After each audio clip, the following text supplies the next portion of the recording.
Welcome to 330 to go. Don't change that dial.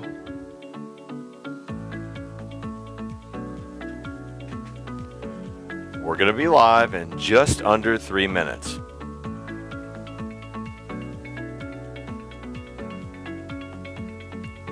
We've got a really fun show in store for you tonight.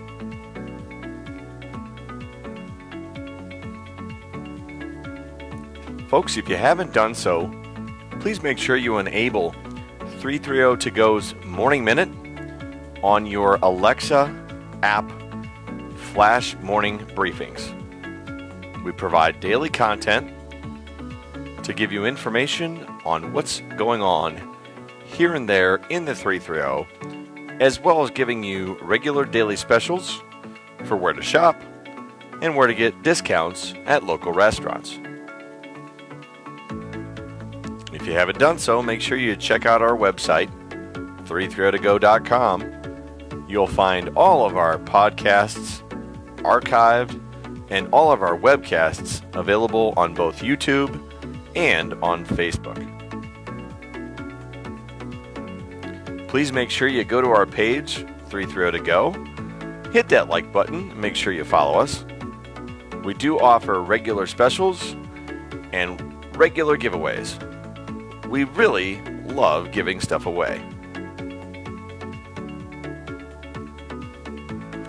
If you haven't done so, please head over to our review page as well and let us know that you watch the show. Tell us what we do right and different areas where we might be able to improve. If you have an idea or a topic that you'd like us to cover, please make sure you get a hold of us, and we'll be happy to try and work it into our schedule. If you'd ever like to be in our viewing audience, we do have seating available for just about every show we do. So once again, please make sure you get a hold of us, and we'd be happy for you to be our guest.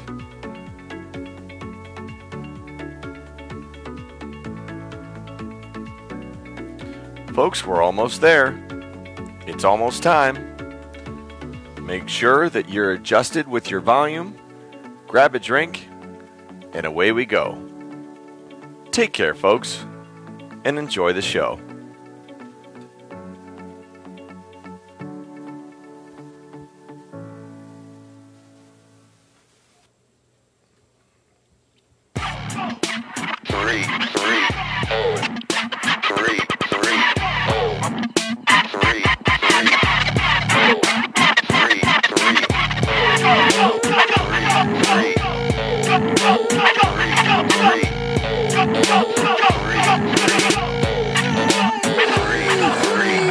Good evening, ladies and gentlemen, and welcome back to Akron's hottest and fastest growing show, 330 to go. I'm your host, Hank Forrester, coming to you live from Stakeout Studios overlooking the rolling plains of Hardesty Park.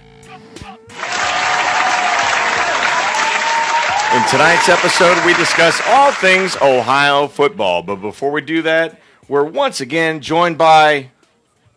Oh, no, wait, she's not here. Okay, Danny's out with a bug, folks, so it looks like I'm going to be doing the reads all on my own. Hank, I'm pretty sure that Alan can handle it. How you doing, Hank?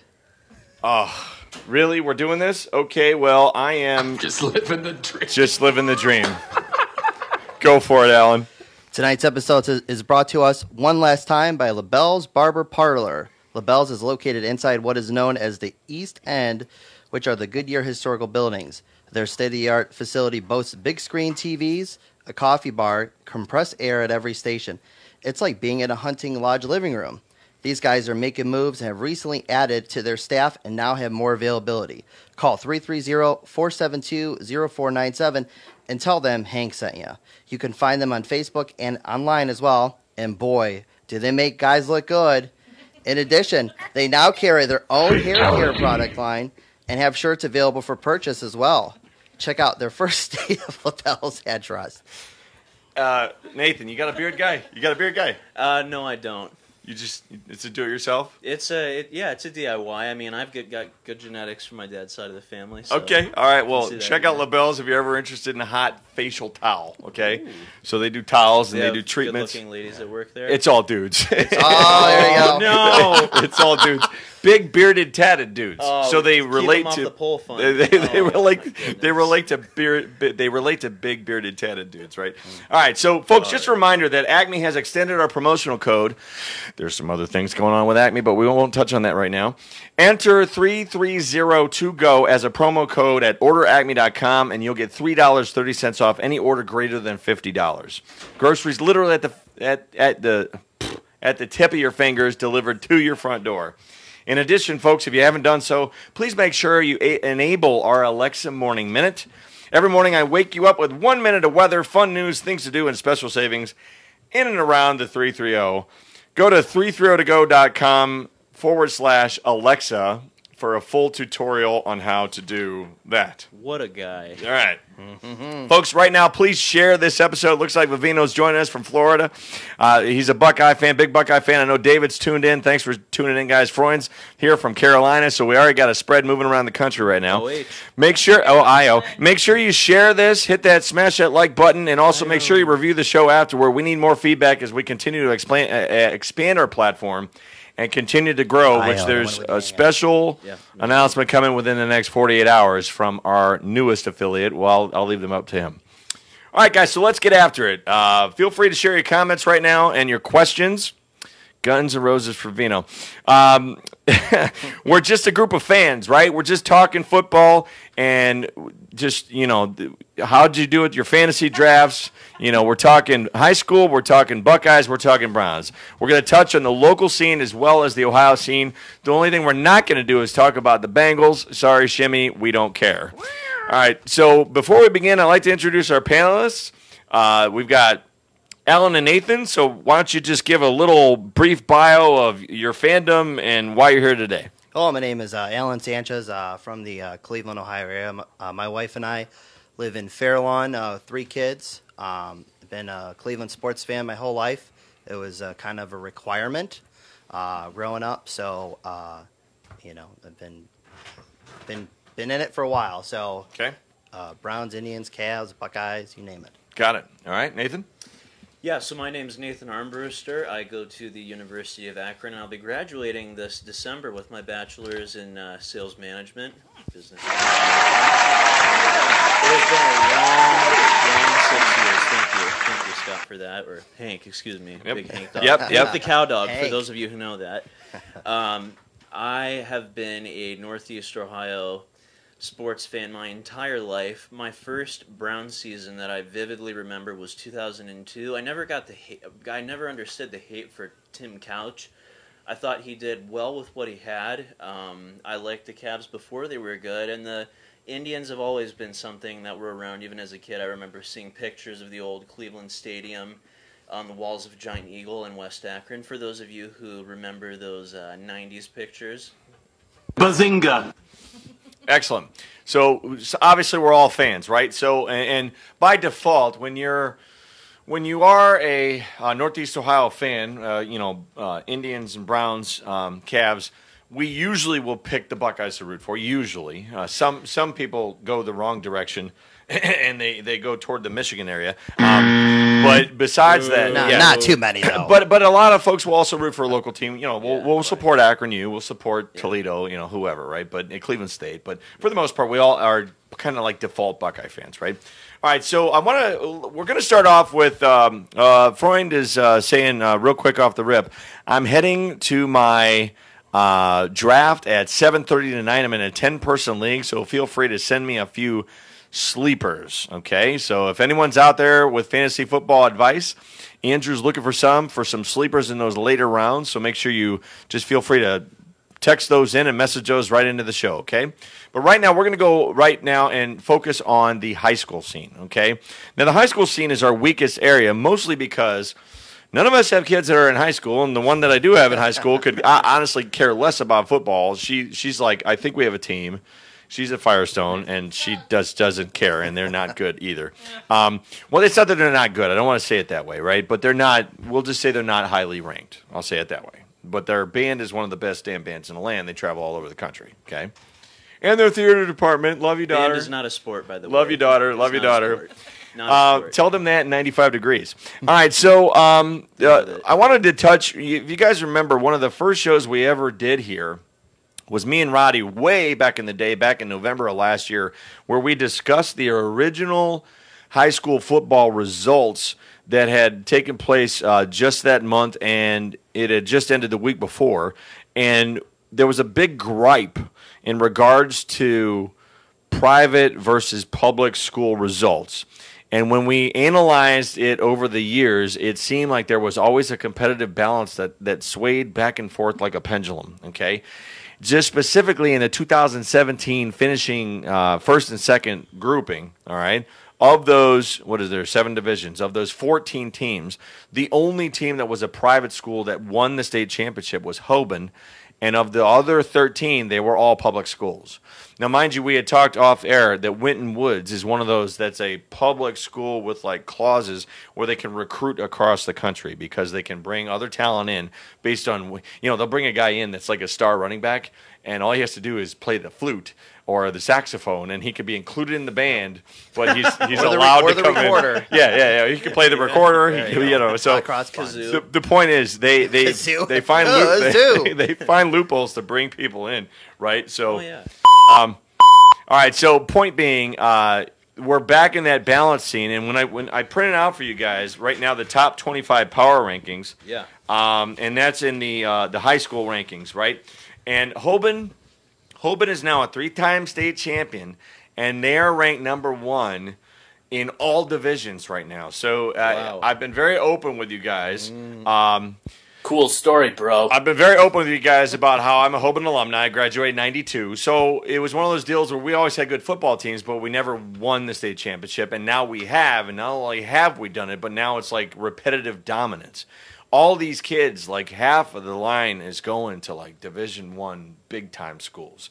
And what I see in high school is if you can dominate the trenches, if you've got good offensive and defensive linemen, you can win football games. Your positional players, as long as you have one good back, a halfway decent quarterback, and one good wide receiver, you're going to win a lot of games. And when you look at these teams on this list, they all have that formula. And it's interesting because my cousins all went to Mentor. Okay, it's still being coached by Trevisano. That's one of your favorite guys on the radio, right? Mm-hmm. And there's Mentor right up there in the top 5. You got Coleraine and Pickerington.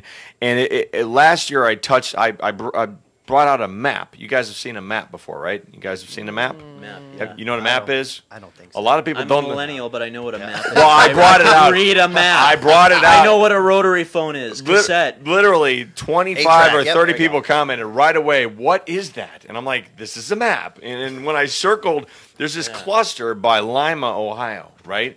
It's all these big farm schools, and they all grow these big corn-fed, massive human beings, and they just win state championships. Come on, Ricky Bobby. Yeah, specifically, Marion Local. Okay, Marion Local. My poor nephew Tyler played for Liberty Benton, and we watched him play in the state semifinal. And here's Tyler, and God bless him, but what is he? 5'6", maybe 5'7", 5'8", maybe. Yeah. And he's playing like defensive end for Liberty Benton, and he's trying to pass rush on guys that are like 6'4", like 280. And I'm looking, and they were doing like pro sets, they go down and get up and go down, and I'm going, what the heck is happening right now? So the point is, regardless of where you're at with high school football, there's like a stigma in regards to private versus public. I can say that public has made its way back now. David is talking about the Stark High schools, so feel free to comment on those. I know Massillon seems to be back. Norton has a good program. Didn't Norton just do some upgrades? Yeah, we did. Norton just got its new stadium, finally, after many years of attempting to pass a new levy, new funding for the school facilities there. I was very proud to be a part of that, at least as a voter. So congratulations to them in the community. Is it being built on the same location? Is it at Cleveland Massillon Road, or is it somewhere else? It is off of Cleveland Massillon Road. It is next to the Norton Public Library, also nearby the Acme Plaza. Okay. It wouldn't be very difficult to find. It's located on the grounds of what was the old school soccer field. Now it is. But it's not where the old stadium was. No. Because the old stadium, if I remember, was right on Cleveland Massillon. FA Cyberlink Stadium is technically still there, but most of the seating has gone down, thankfully. Okay. I remember sitting in the wooden seating. So they're using it for middle school or little kid games or something? Or? It's basically right now a band practice field. Okay. And band is a sport when it's 95 degrees. So that hold on. There's that one. All right. Delayed reaction. All right. So anyway, there it is. So the point being, love you too, Kate. Yes, Kate's here, folks. Kate's producing tonight once again. So, folks, basically where we're at, as you're looking at the high school rankings, not much has changed from year to year in terms of last year to this year. A lot of kids did graduate that were heavy hitters in the area, but it looks like the majority of those teams have just kind of reloaded. So we'll see how the season plays out, but we're not really going to focus on high school right now as a whole. So we're going to move on to our next topic, and that is our Ohio State Buckeyes. Which, by the way, if you have any comments, how do you guys, if you're out there listening or watching right now, how do you guys handle football and practice and two-a-days and conditioning when it's this hot outside? I know this week has really been, I don't want to say it's been controversial, but this week has been a discussion point amongst many parents and administrators because of some of the schools that didn't have air conditioning in the Cleveland, Akron, Canton, Youngstown areas, across the whole area of 330. A lot of schools that didn't have air conditioning were shut down due to the heat over the last 2 days because of the heat index. So from a parent standpoint, feel free to comment in. How do you guys handle things when you're dealing with two-a-days, when your kids are in pads, especially if you're in the Little League coaches rankings? We'd be curious to see, what kind of special extra things do you build into practices? Like, do you do water breaks? Do you do much shorter periods? Do you practice later at night when it's like starting to get dark so the heat's not out? How do you guys handle that? So feel free to comment in on that, okay? All right, so right now, moving on, we're going to go into our Ohio State mode. And specifically, I want to start with, they had a really rocky offseason, a lot of turmoil. Usually Buckeye Nation is pretty quiet in the offseason. There's not a whole lot going on. And then, we had this whole thing happen. Zach Myers is the coach, right? So you had Urban, and Urban had Zach Myers on his staff down in Florida. And then there were some issues down there, and then he rehired him when he came back to Ohio State, okay? So I don't even know what is fact and fiction. I'm so confused by all of the different stories that we've heard. So why don't we start with you, Alan, and why don't you go ahead and just tell us what's your opinion on the whole Urban Meyer situation? Well, I think it's a really tough one to dissect. Like you said, there's a lot of things going on. There's a lot of facts coming out. There's a lot to the story that we don't know because this was going on for it seems like years now. There's a lot to be said about Ohio State's the punishment that they levied out to Urban Meyer. I would say that given the situation, I would say it was kind of a slap on the wrist. I'm not saying that he should have been suspended for the whole season, but there seems to be a lot of outrage over what seems to be kind of a lack of punishment for his behavior and his handling of the whole domestic violence situation. So, well, and to that point, I think 3 was weird. 3 was a weird number. It was a weird. And instead of like a half or right. Is that equivalent to a third of the season? It's probably or a quarter. It's like they got 12 games, right? It's not games? A majority of the games of the season, and I'm curious how much of that outrage has been hysteria or just bandwagon ethics. Well, and I mean, so it appeared that Urban wasn't happy with it, right? It almost seemed like Well, here's what I know of the story. Tell me if I'm wrong. There was a potential issue. He reported it to athletic director, like he's supposed to, right? Right. And then what did the athletic director do? I'm assuming he reported to authorities. We don't know. That's where because he's suspended too. Well, I'm just curious why, if there was an actual illegal situation going on, why were the proper law enforcement people contacted at that time? Because that's what should happen. Because we're looking for integrity from our football coaching leaders, but at the same time, the only person who's going to protect you is you. So where was the due diligence on the part of those parties immediately involved concerning their communication with law enforcement from the beginning? It's my understanding they did. And by the way, look at them too. They're commenting to you guys. Okay, huh? Zach Smith. Who? What? No, we know it's Zach Smith. All right, Smith. I think you said Zach Myers. That's why they're. Did I say Zach Myers? Yeah. Oops, I meant Smith. Oscar Myers. Yeah. Mike Myers. The point being, there it is again. All right. So the point is that there were some discrepancies, but it's my understanding that they did contact law enforcement, and at that point, then the investigation was launched. You know how that goes, right? So then the question is, are they guilty or they're not? And then it's he said, she said, and then there's all this stuff going on. My issue, though, is that as a coach, you can't fire a guy based on something that's potentially going on because can't they then sue you, right? Had he been convicted? Not to that point. That's my understanding. To that point. But then when all this went down, then Urban takes his phone and deletes all his text messages, which seemed all kind of hokey shady too, right? Well, we all delete our messages, and I personally, I've had conversations, not of that nature, but eventually it gets weighty. You don't want that emotionally burdening you on your phone. You want to move on. Especially when it's the wives involved texting each other. There was all that going on. There's drama. He's a busy man. He's got more to He's think running of. He's got his own marriage football. and his own kids. He's running a football program, a big one, and he's got his own marriage, his own kids. The point is, this was one of these. I don't want to deal with this. Here you go. I think something's happening. I'm letting you know, right? All right, so what's your take on it? So I think that if he gave his due diligence by reporting it to the academic director, who would probably have more authority to that kind of issue than he would, and as well as that those parties immediately involved were in proper contact with law enforcement, where is the expectation that Urban would continue getting involved in that? Where is that precedent? That was my take too. I think we got a toddler having a ruckus right now.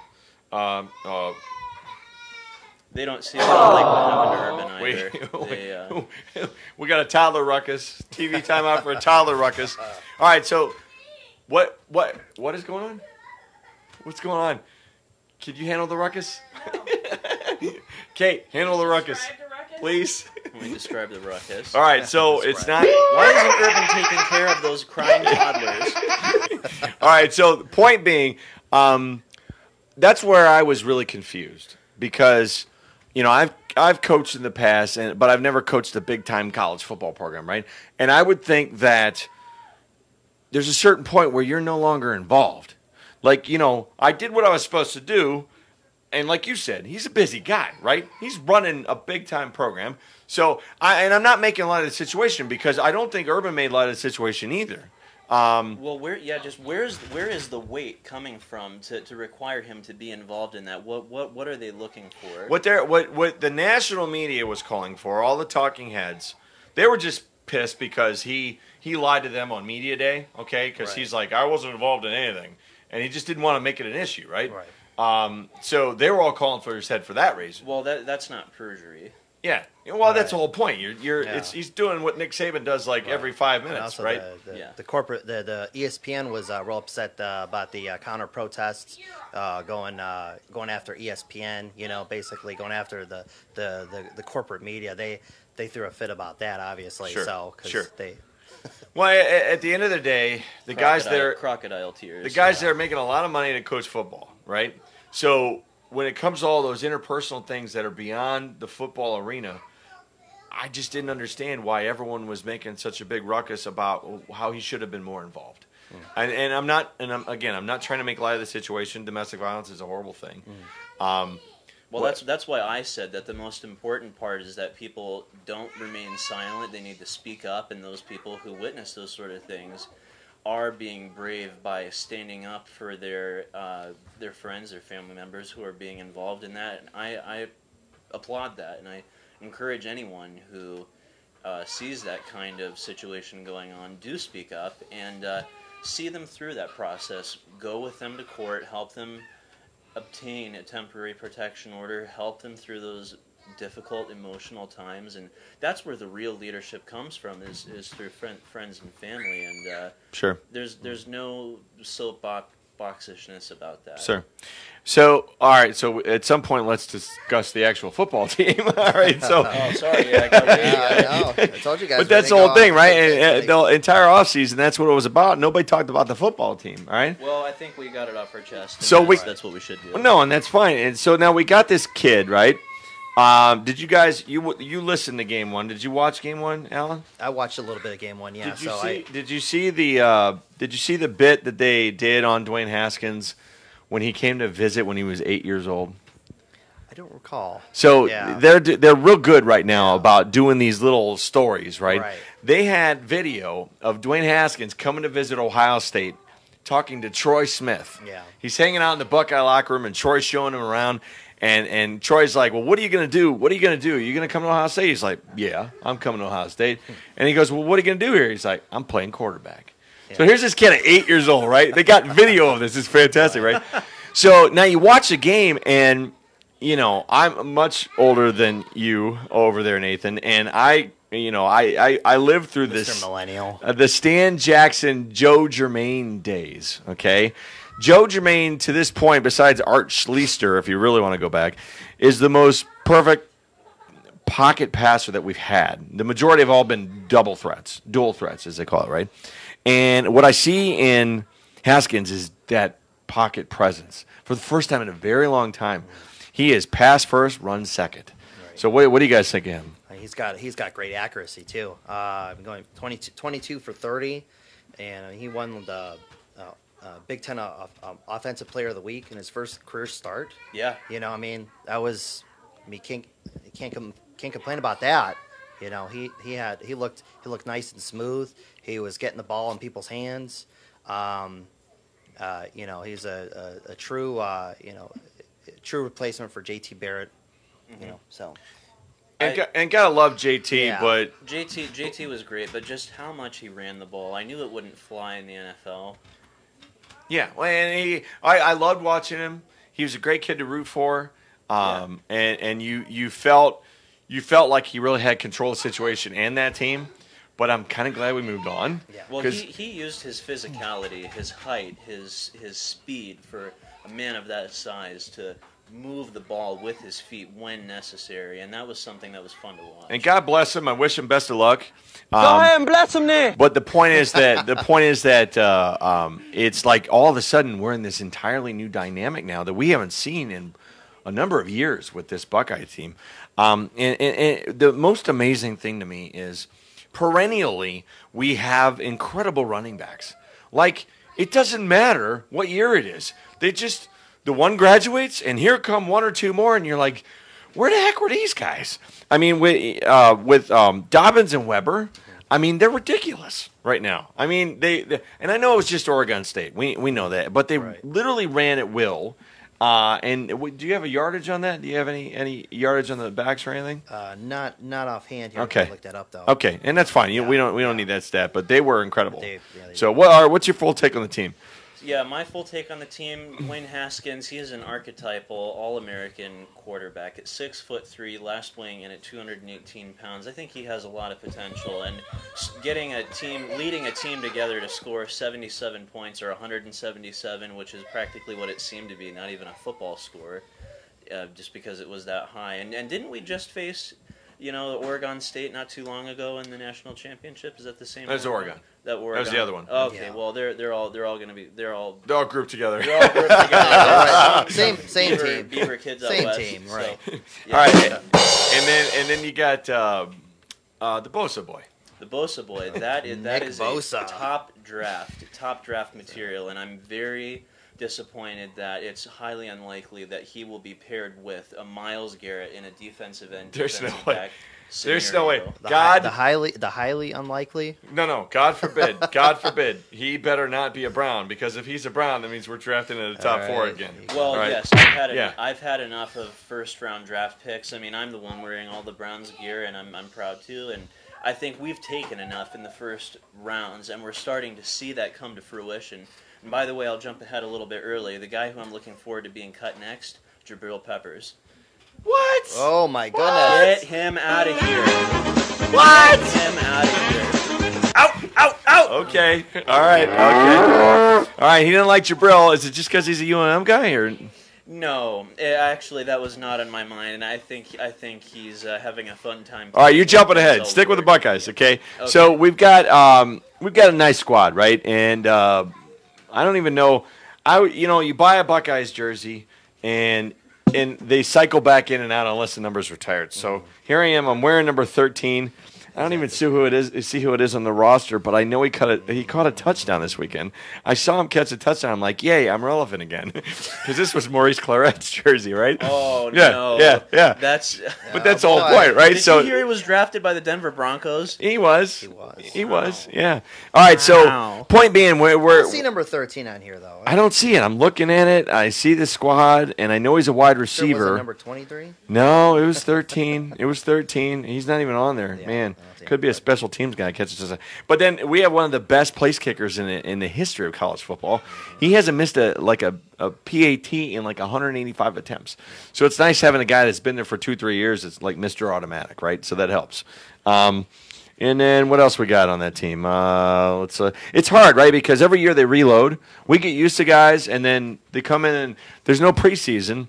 And unless we live in Columbus, which we don't, we're at a disadvantage to getting to know them for the most part. So we have to watch a couple games. And I love Columbus, and they better keep the Browns training facility in Berea and not move it to Columbus, as I've heard rumors circulating. Have you heard those rumors? I did, and I think they died last year. I'm glad that they died. You know why? When they renovated that whole area and they put in the whole hard land and all that stuff. It's beautiful. Yeah, they're we ain't moving. Yeah, it's the lifeblood economically for that town.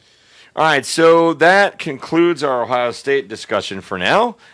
Feel free to chime in, folks. Once again, share this. And now we're moving on to our brownies. Here, let me find. I got a dog here. All right, so there's our dog. Which, by the way, did you go to a preseason game?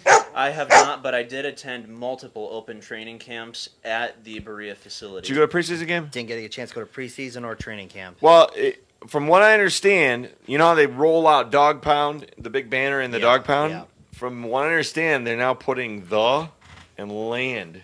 So they've kind of adopted the whole Cavs mentality on the sides of the Dog Pound. So you got the and land. So they roll out new banners now, from what I understand. So that's an interesting take, right? Because we've been calling it the land now for 4 or 5 years with the Cavs. I think Northeastern Ohio, and especially Cleveland, at heart really is a football town, and I'm glad that, thank you, LeBron, for all you've done, and that's great, but now it's time to get back to what we really enjoy, and that is Cleveland Browns football. Well, I don't disagree with that. I mean, Kate's over there laughing. I don't disagree with that, and we all know that North. Stop it. It is a life of being a true fan, and really not only to just the way that Cleveland Browns fans bring creativity and originality in their fan base. Did you just dilly me? Misery. Misery. Misery. Do you guys have the misery sound? Hit it, misery, dilly. Really? Yeah. They can giggle all they want, but John Dorsey was correct with his Sleeping Giant reference. I'm not disagreeing with you. All right, so the point is, we get to the Browns now, right? And every year we do this to ourselves. Okay, so you've been. Let me think. What year were you born? I was born in 1993. All right, so when were you born? When were you born? 80. 80. All right. I have watched the marathon by the lake at full length multiple times. I am. Do you realize he was born the year you graduated from high school? I'm 44. Okay. Song. So I was born in 74. So when I really started paying attention to the Browns was in 1980. That was our cardiac kids. Yep. Okay. That was Brian Sipe and the boys. And I have Red 88. somewhere in this house, I've got a record album, and I've got it on MP3 as well. And it is the 12 Days of Browns Christmas. Oh, yeah. And on a Retigliano Super Bowl team. Okay, and it's Lyle Alzado rushing, Doug Deacon blocking, both the Pruitt's moves. Okay, so point being, did you really? I've been through that, and then in the heyday in the mid '80s, I was babysitting during both the AFC Championship games. So this would be 86, 87, 87, 88, right? Or is that one or the other? 85, 86, 86, whenever it was. Yep. But I was in 6th, 7th grade, and the kid I was babysitting was, a little guy, maybe 4, 5, 6 years old. And so his parents would, they had a lot of friends. They'd go to the AFC Championship parties, okay? So here we are, 2 years in a row, and I am crying. I'm the babysitter, and I'm crying. Here, let's do this one here. I'm crying, and I'm trying to explain to this kid. I'm like, this is not what it's gonna be like the rest of your life, okay? If you care, please adopt a Browns fan. Call now, 330-666. These lovable fans would love to be taken into your home. The point is, I'm explaining to him. I'm like, it's not always going to be this way. I'm crying. I'm trying to explain. And then and then from that point on, it's always been that way. We had our Super Bowl chance, and again, we were in the playoffs. Those early '90s teams, and then the last one, I believe. By the way, isn't it great to see Bernie Kosar doing sideline play calling again on TV, looking healthy? He's doing it well. And Like he's not. He doesn't have the shakes, and he doesn't have the he speech doesn't have the tremors. slurs, He's like really he did before. trying hard. Yeah. And I think that's just a great example. I agree. And we'll do applause for that. So, the next generation then was those early '90s teams, the Michael Dean Perrys, the Eric Metcalfs, Gerald McNeil, the Ice Cube McNeil. Remember that hamburger, the MDP? Yeah, exactly. That was So awesome. the That was point so is, I lived through that, right? So I had gotten accustomed to pretty much winning. I mean, we'd have a down year or two, and then we'd win again. We'd go back to the playoffs, down year or two, So then when Art Game over. When he moved the team in He did not '95, move the team. when He created a new expansion. when he created a new, he moved the Browns, moved and the then we got an Browns. expansion team. Right. No, That's how it they- went. They got a new. If you read the lawsuit was largely successful. Okay, I'm not gonna argue. You go ahead. By the city of Cleveland when they sued Art Modell for the history For the of the name. franchise. Well, the history of the Cleveland- yeah. But the Cleveland Browns went on to win the Super The Bowl. Browns won the Super Bowl as Legal- the Baltimore Ravens. That's yeah. cynicism because But that's the whole point. Yeah. That's all. That was our team, and 2-3 years later, they're winning the Super Bowl. I understand that a lot of those people were there legally speaking and properly speaking. That was a temporary suspension of operations by the team. And I wasn't even from that era. Well, I sort of was, but I mean, we've studied it, we know it, and Art to this day probably will never be let in the Hall of Fame. Which is I would think he should not be. I don't. It's like saying Pete Rose doesn't belong in. Different crime. His was a crime But against the people. when you compare it versus a crime versus their accomplishment, if the place exists for accomplishment, then why not put him in there? And then people can punch him in his bust if they want to. And, it is what it is, right? But at the end of the day, they left us, and then we were left with a void for 5 years.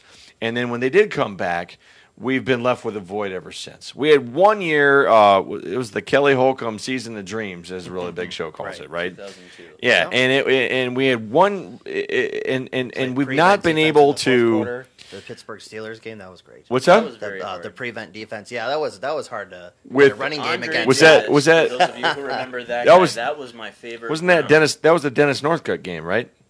No, this is the Steelers game. This Right, is the, Dennis yeah, Northcutt yeah. going down the Right, left. right, yeah. Wide open and just drops the ball like Right, yeah. games on the line a couple minutes ago. I was talking more about Butch Davis's overall coaching strategy of that game. It was a debacle. His tutelage that Yeah. got us there. Right. David from This is credit. David in our audience says Cleveland got the colors and team records, but Baltimore got all the players. Right. So, and that's where the lawsuit come in, right? And at the end of the day, we've been devoid of a franchise quarterback since. And I think, which is what I said for the record. To answer. well, I think Tim Couch would have been the man, but the way that if you follow, and I brought this up when we did our Browns show before, when we talked about the parade, when the Jaguars and Panthers did what they did. So both of those teams were expansion teams in that interim, like in the late 90s. And both of them went to the playoffs, and both of them went to their championship games within 2 years. Mm-hmm. And the NFL was like, can't do this. I mean, they can't go from being not a team to being in Super Bowl. That doesn't work. Kind of like the Vegas Knights did this year with Stanley Cup. Or like the Diamondbacks when they came in. Yeah. So the point is, though, the NFL, at that point, they threw all the rules out, changed them all, and instead of getting 2 first-round picks, now the Browns got a first-rounder and then skipped to the next round, and all the rules changed. So we were literally handcuffed from the moment that the expansion team existed. Okay, so from that standpoint, I think Tim Couch would have been the man to at least start the ball rolling, but the offensive line was so terrible for those first 5 years that they couldn't keep Tim Couch even upright and walking at all. I mean, so at the end of the day, when you look at the fact of where we're at today, it all goes back to that history and all that understanding of how all that junk worked and how we never, we got stuck in that cycle of, oh, well, we suck, fire the coach, clean house. Oh, we suck, fire the coach, clean house. Oh, we suck, fire the coach, clean house. And we've been in that cycle. What are we on, Coach, 9 now or 10? Is it 9? Yeah, I've been through the whole modern Cleveland Browns sports era. I think it's just been so inundated with a dialogue of. Do they have a Browns jersey for the coaches? A traditional difficult. Yeah, I know, and same with quarterbacks. But I really do think that this, and I'm bold enough and willing to make the reputation investment now to say that this is the point of the turnaround for the Cleveland Browns and the return of the Cleveland Browns that we really know to come back to our community to see a winning team again. I'd be more than willing to make that statement, and you can come back to this later. But I think it's being recorded right now. I understand that, and that's why I'm making the investment now. I totally agree with you. Because when I chose, even with the Cavs, I love all the new Cleveland sports teams, but when the Cavs were not very good, I remember I was a young kid, maybe 9, 8 years old, in a dentist's office reading a Sports Illustrated magazine. Was this Ricky Davis years or Sean? Ricky? Was this Sean Kemp years or Ricky Davis years? Ricky Davis jersey. Okay, gotcha. I'm not sure from the Wrong Way Ricky. Wrong Way Ricky. Yep. Well, anyway, I knew about that one. I knew about the Indians and the Browns growing up, and I really didn't hear about the Cavs till later because they were jokes, whatever, as what people told me. Mm-hmm. But I said, why didn't anybody tell me that Cleveland had a basketball franchise? That sounds like the team for me. It's a cool name. They're from Cleveland, and Bazinga! NBA, and I'll do it. So I think we as Cleveland people know what it's like to be real fans, and to those people who are like, I'm a Steelers fan because my dad's from PA, I think the Dog Pound said it right. Go back to North Royalton, Middleburg Heights. So go back, you little turncoat, like the Scots in Braveheart, who sold out their own countryman to make a little money. All right, so and that's you got nine coaches since 1999. All right, so that's why I counted. Yep. Okay, all right. So Hard Knocks. Let's start with you, Alan. What you think? Like I said, I felt bad for some of the cuts. Like I said, the episodes are filled with a lot of drama, and you get real attached to the players. Nate Orchard, felt bad for him getting cut. Especially the way they highlighted his family, right? Right. It's like, here's my babies, here's all the kids, they're playing. Here's Coleman and all my shoes. Yeah, exactly. I know, right? Look at my 90 million pairs of shoes. Right. And then the next day, it was the next day. Yeah. Goodbye. And Devin Kajusti, is that his name? It's Kajust. Kajust, yeah. Just breaking the news to his dad over FaceTime. That was. Go ahead and bless him, Nick. That was very sad. It was very kind of tragic. But his attitude and his demeanor was so like yoga-ish. Right. Like, well, he's like, namaste. Don't worry, Dad. He's like, before you flip a script, I could still be signed by a team. Yes. So I mean, he was just reassuring to his dad. Just do it. He's expecting heart surgery. He's got to have open heart surgery. He had just had a heart attack the week before he got the plane to come see him. Do the whistle and all that, right? Right. So and Kate, sorry. I do. So and Kate has a take on this, right? I do. Yes. This is the first time. I mean, how long have we been together? Too long. Bruh. Way too long. So, point being, 24 years? Oh, he's going cowbell on me. 24, 25 years, right? We've been together. And I've tried to get her to like the Browns the whole time. I still don't like the Browns. As you should. Good Hard job. Knocks. Good for you. Has opened her up to the idea of really liking the Browns. And prayer. Yes. No. She was really attached. Like today, like we went to watch the last one because I want to make sure I watch it before this thing, right? And she's there and she's watching. I could tell she was getting all teary-eyed, She's right? just too embarrassed to admit it. Yeah, she was getting emotional, Yeah.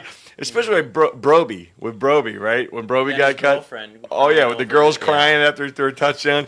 She's there. She's like, oh, I'm like, okay, whatever.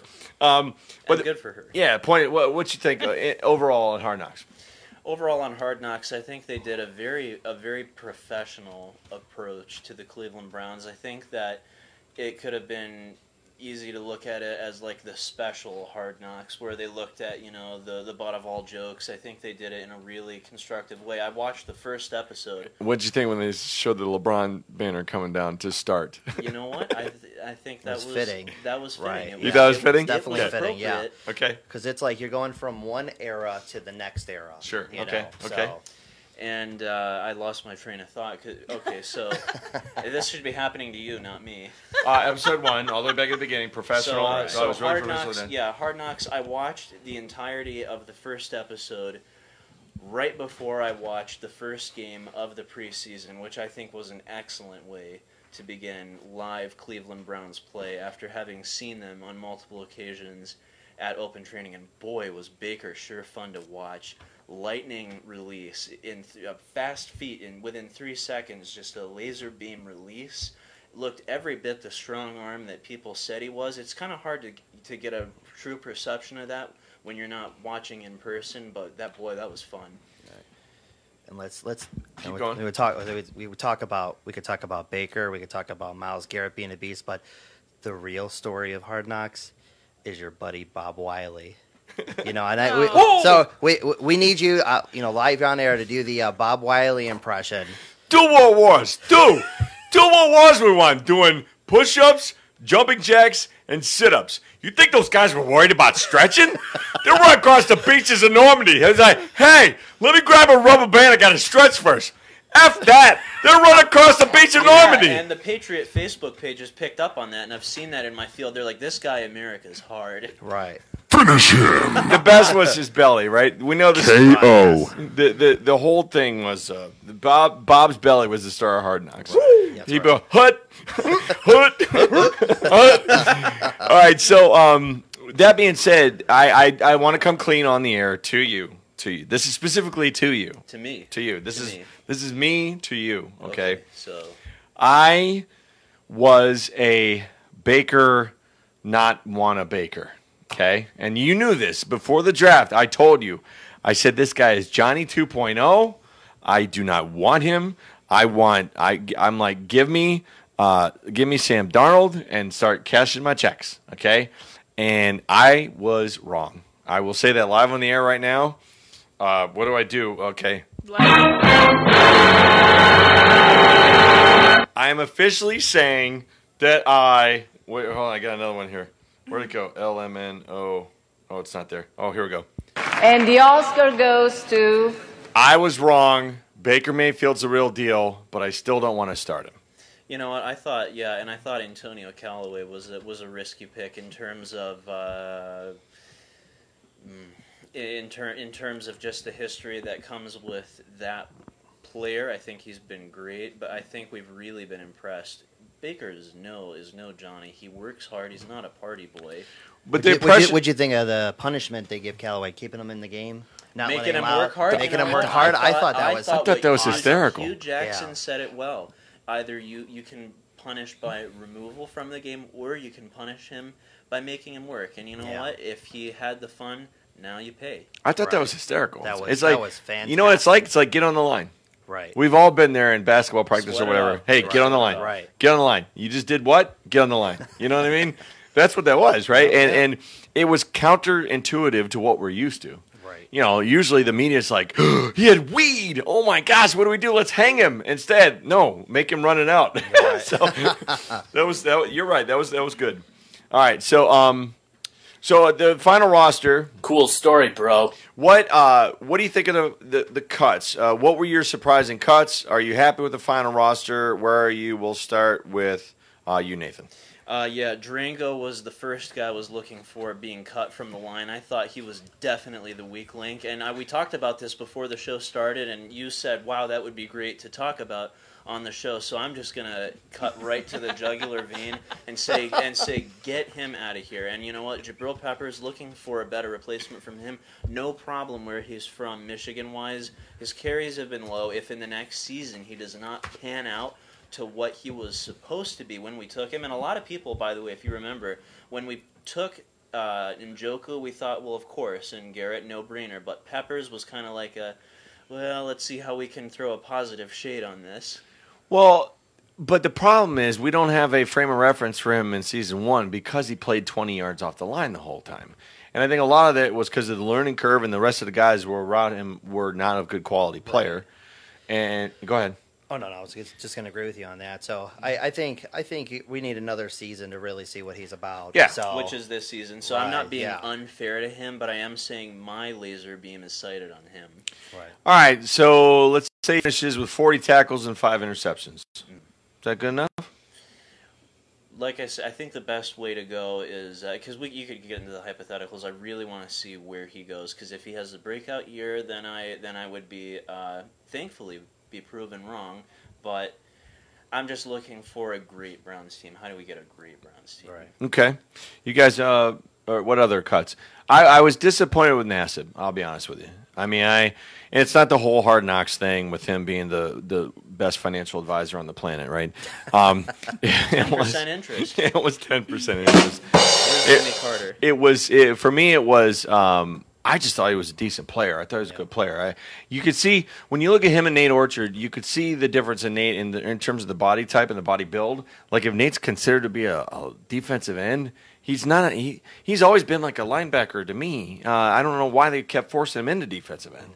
But Nassib was the real deal, and he got sacks last year, and he played. I thought in preseason games, I thought he played fairly well. He looked good at open training, and watching him doing some of the practicing where you.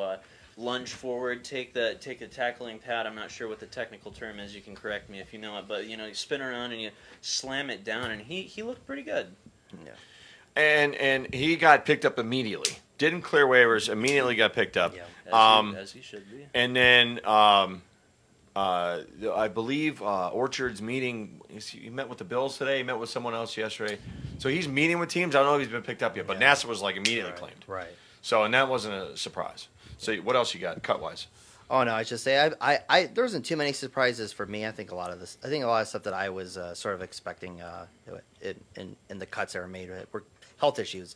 Danny Vitale, I was kind of looking forward to him in the fullback position. I thought he was going to be an important part of the Browns offense, and that just didn't work out. Yeah. So it's the way it goes. But I mean, overall, offensively, I'm excited. I mean, pretty much every position, quarterback, running back, wide receiver, tight end. Offensive line, we're still kind of waiting to see how Joel Bitonio. Who's left tackle? Yeah, who's left tackle? Does it matter? Yeah, so they'll rotate him in and out. Right. Well, it was really funny. I heard a story about Hugh Jackson keeping that a secret from Pittsburgh. Oh, we're not going to tell him who's going to start left tackle. And I'm thinking to myself, well, I don't really know if they're going to lose a lot of sleep. About Joel Bitonio, they're not going to be losing any sleep. Yeah, so it's like, I mean, I could say like, okay, well, we're not going to tell you he's going to start at quarterback, because then they have to game plan for that. Left tackle cares, but that's a whole other story. But well, and I mean, when I look at the history, right, you win the game with your line, right?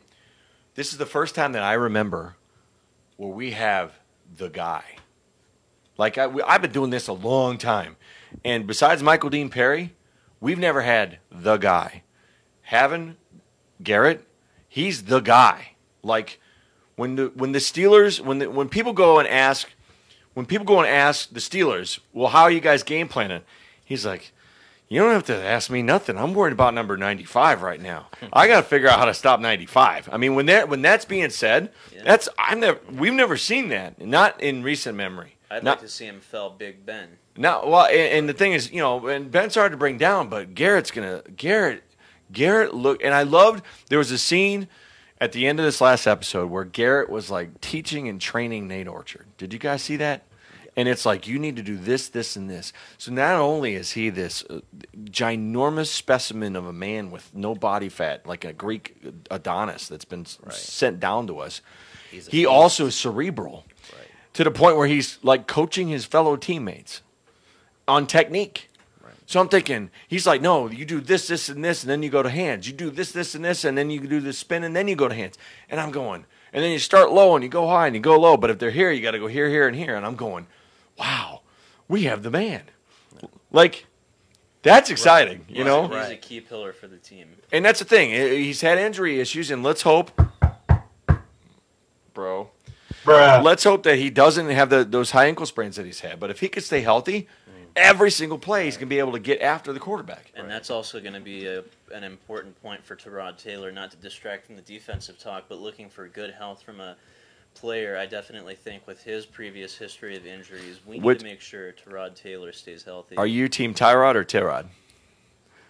Or in the middle? I said Tyrod Taylor because I know that's how he himself says it. He said it on the air live. My last name is Armbruster, right? Not Armbruster, so I understand where they come from. Okay, all right, I got you. Do either of you guys have a fantasy team? You got a fantasy team or no? I did fantasy last year. I did fantasy years ago, and it took over my entire life. Yeah. So look at Kate. Yeah. Look at Kate. Yeah. Look at Kate right now. So I've been a commissioner. Don't hum me. I've been a commissioner of a league now for many, many years, and it was a league that has been kept going for more than a decade. And I finally just let it go. I'm like, I can't do this anymore. But I joined another league as a casual, like, business type thing. The wifey is chuckling. Really? So she's like, the first time that you throw anything, yell, watch another game besides the Browns, or get upset about anything, I did not say you couldn't watch other games. I just said if you threw a tantrum. She goes, I get to pick the place where I get to go get a massage from. You throw a tantrum, I get a day at the spa. All right, so no fantasy there. Moving on. Yeah. So let's focus right now on the Steelers game itself. Okay, now we've just obviously been given word today that there is no Le'Veon Bell. That makes a big difference because I think he's been a huge distraction in this whole training camp scenario for them. And then is he come back? Is he not? And then he's like, does he report? If he does report, is he going to play? It's just they're not focused like they typically are at the beginning of the season. And we had that same scenario last year, and we almost took advantage of it and then fell short because of Kaiser, right? What's your take on this? Give me your hot takes on this week's Steelers game. All right, you want to go first? Want me to go first? Hugh Jackson's arse is on the line by this game. He's got a hair trigger to his employment. You can't wait. How many you give him? 0 and 2? No. 0 and 4. I would say 0 and 4. 0 and 4, he's gone. 0 and 4 because the Saints. I understand what's going on there with Drew Brees, but if you cannot beat the Steelers, which frankly of those 4 is the most important, I think the most important game for him to show that he can redeem himself comes through winning that Steelers game, and then maybe you make it competitive with the Saints, and then make it competitive for the rest of the games, and keep it at like 2-2. We'll be so happy. We'll be like, the Browns are back. You know what I mean? Horrible turn of events. Horrible. I could see Miles getting after Drew, though. That's the whole point here. Miles even said to Nate, you got 2.5 seconds. You got 2.5 seconds. And if you look at the release points of all these guys, it's all under 3, right? Quick. Right. So, all right, what you got? No, I was going to say, with Le'Veon Bell being out of the game, it's definitely going to work in our favor. This is going to be a true measurement game for the Browns. This is going to be, I think, their first true test. With Josh Gordon coming back, that's going to be huge. I mean, he practiced this week, and all the reports said, he basically just slipped right in there. But yeah, the Steelers had sort of a dysfunctional training camp. I mean, they still got Big Ben, they still got Antonio Brown, they still got Juju. So I mean, they still got some, you know, they still got a good team. I mean, I'm not going to take the game lightly. I would say 0-4 would be Hugh Jackson's pink slip. Goodbye. It would be his goodbye. Get out. I think that. And on, I don't know if we're like jumping the gun here, No, but keep going. I would say that my expectations for the Browns this year are probably going to be anywhere between the 6 and 7 game, 6 and 7 win game mark. I think they have the ability. I think they have the talent on paper to win, but a few factors are going to come into play. Number one, this is still basically a new collection of players, a new collection team. They got to build chemistry. They got to build camaraderie, and then going back to Hugh Jackson. I mean, the X factor is the coaching, and I think Hugh Jackson, I mean, being 1-32, isn't the most non-inept coach in the NFL. So I think he may cost him a game or two. But I'm going to say 6 or 7 games for the Browns. That would be a huge step in the right direction. And if they win 8 games, they might build a statue.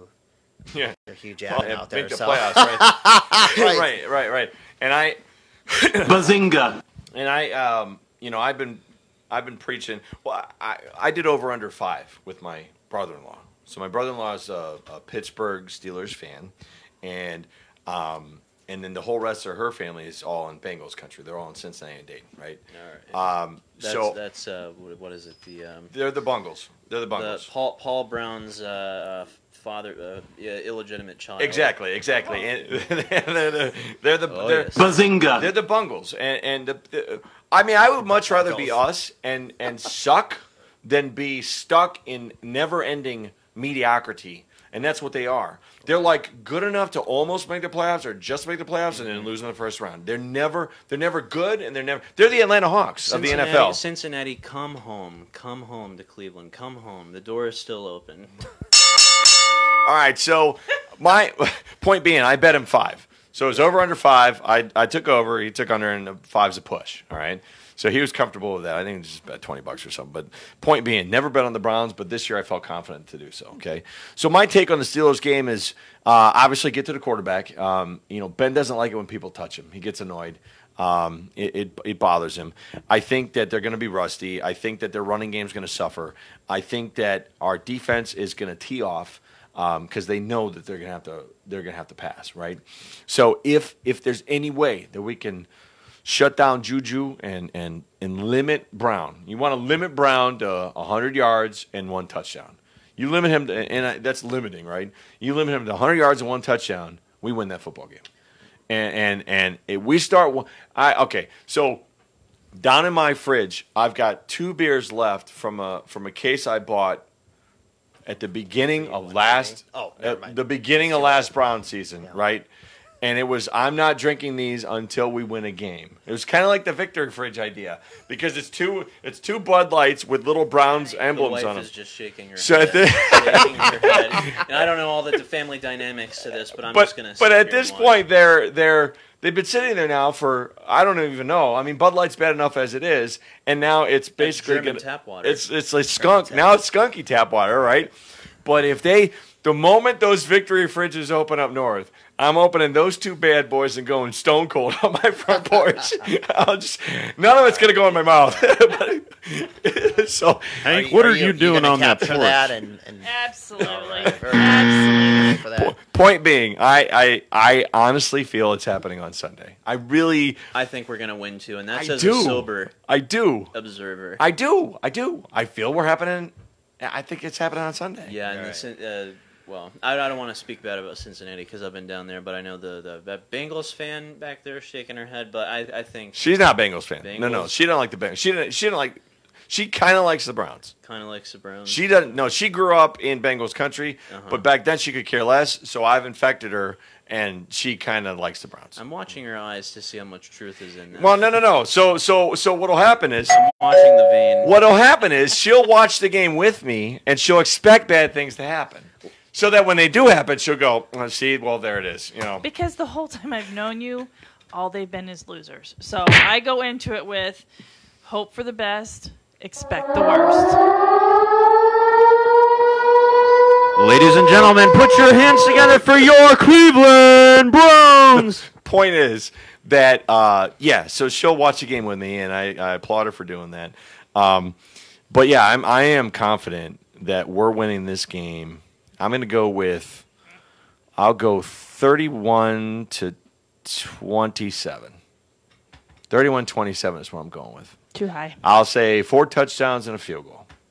Is that right? Is the math right? I think this is going to be a game of defenses because we have to remember that Pittsburgh did go 13-3 last year, and boy, was that a slugfest with the Jags. Man, that was a high-scoring game. Right.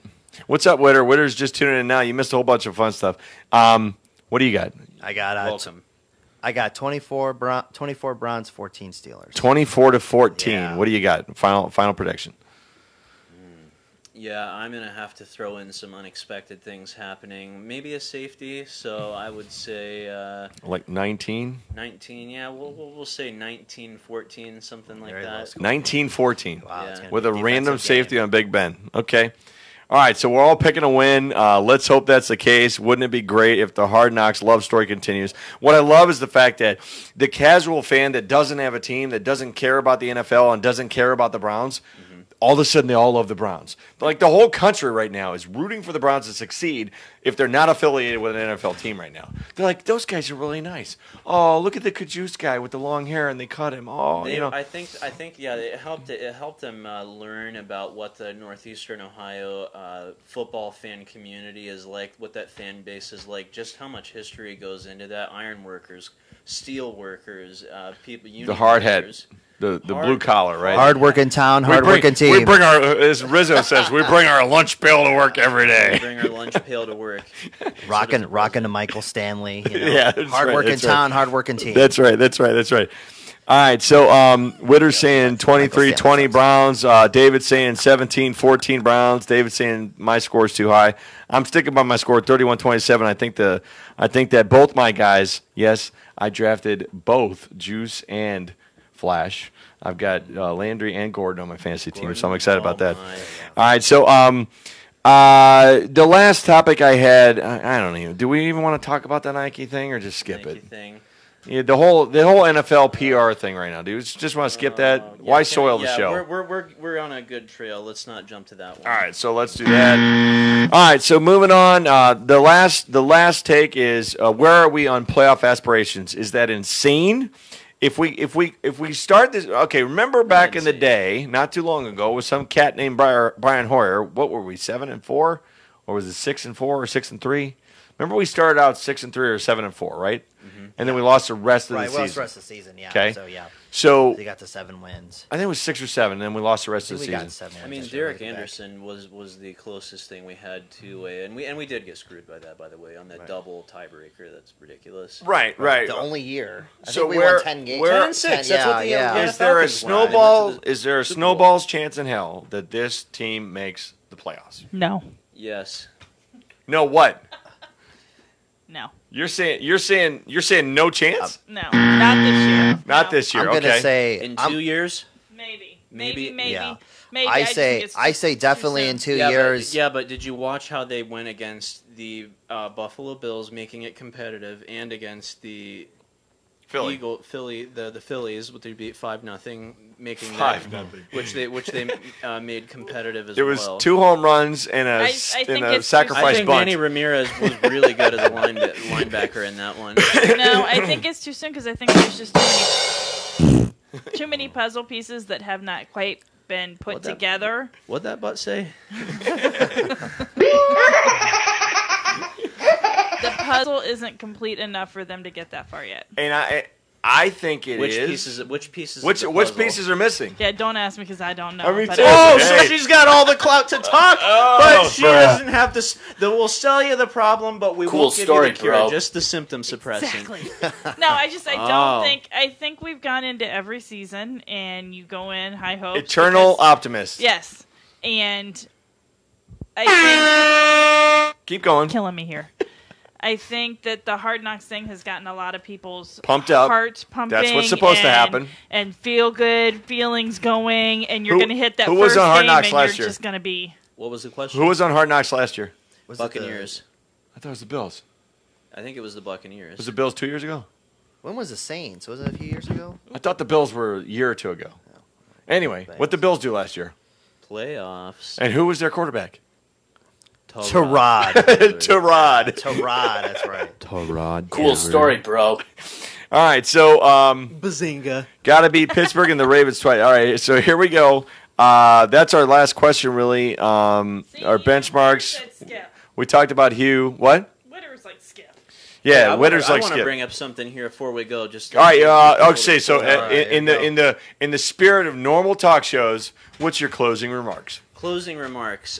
Looking forward to how we can build the success that we will have, build off of the success that we will have this year in the 2019 draft, which I suspect we will roughly go around middle of the pack. Let's just say around number 15 in the first round. I would say that the best way to look forward to the future in terms of building a successful Browns is a running back. Because right now we've got to rent a running back, and we've got Nick Chubb, and we've got Duke Johnson, who he's not a very big guy, and I think building a really stellar. Because I think what's coming out of the O-line is gonna be continually getting better as they learn how to deal with the fact that Joe Thomas is no longer here. Look for a good running back, a great running back, and also a good cornerback. Because Minifield and Dixon, that's what got us good in the 80s. That's where the dog barking came from. That's where the dog barking came from. All right. Your last take, final talk. Well, I'm looking forward to one day sitting with my son and not being ashamed of my football team. So that's what I'm looking forward to. So, and bringing back the old spirit of the Browns is the spirit that I grew up with. You know, during the '80s, I was born in '80, so I was born in the year Red '88. Some of my my first memories, were Brian Brennan, Bernie Kosar, Webster Slaughter, Eric Metcalf, up Kevin the middle, Mack. Metcalf up the middle.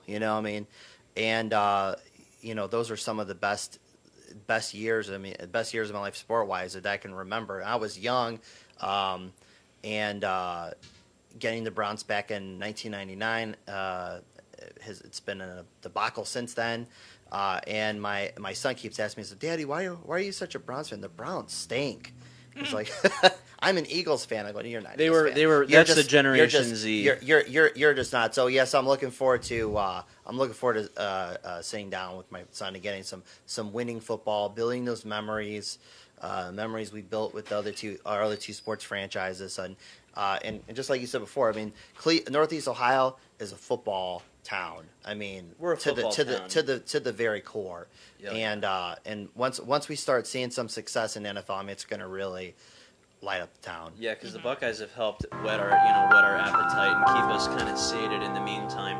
But when you think about basketball, and I'm willing to be a little edgy. Something just don't sit right with me. Where a league where the biggest thing about the men that are in there is their shoes and their fashion line. It's more of an individual prima donna sport than football. Because if you're going to be a prima donna like a Randy Moss, you will get washed out. And see, the wife is laughing because she married a real man. She knows what a real man is. Yeah, a soccer player. She don't have no time for these fashionista men. What is that even? All right, so here's my final take. Here's my take.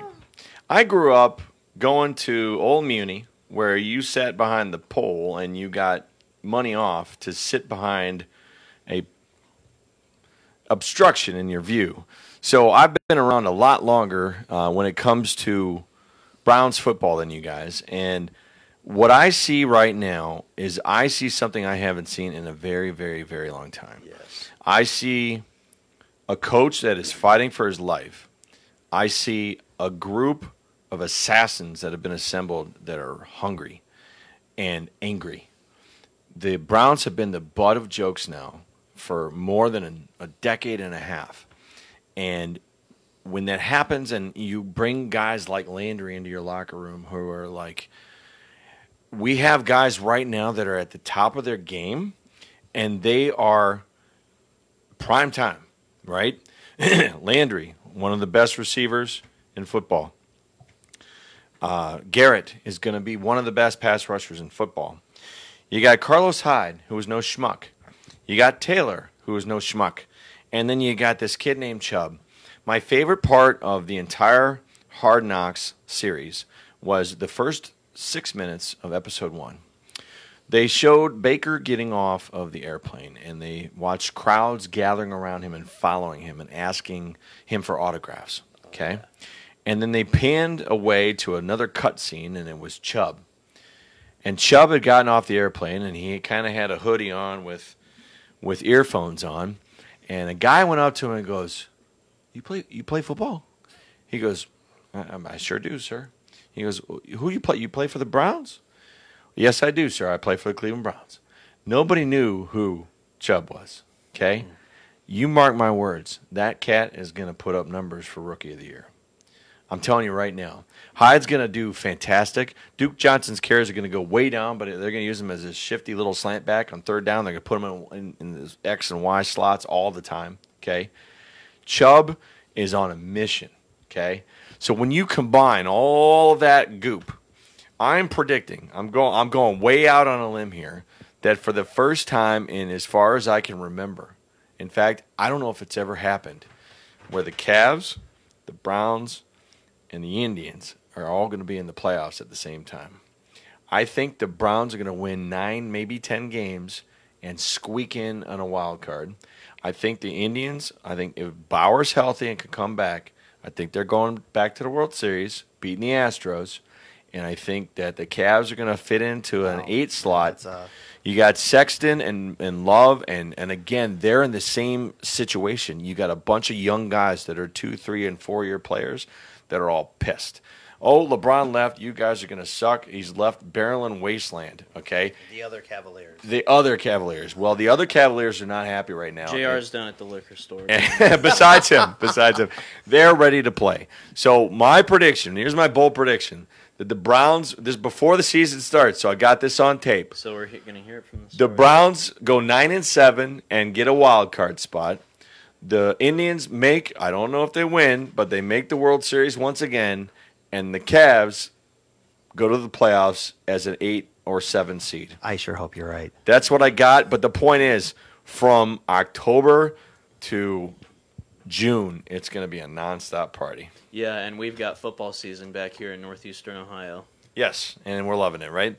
All right, folks, once again, we've had a lot of fun here tonight. Hopefully you enjoyed our discussion and are looking forward to enjoying watching your football. Next week, we're going to take a more in-depth look as to programs that are designed to help folks train for and find work and jobs in and around the 330. Until then, I don't know where I'm going, but there ain't no sense in being late. You guys ready? Say goodnight, Shirley. Good night, Shirley. Good night. Good night, Shirley. That was... Yes, it is. Don't call me Shirley. This podcast is a copyright of Moon Garden Media Limited. Oh, this a lot of peanut butter.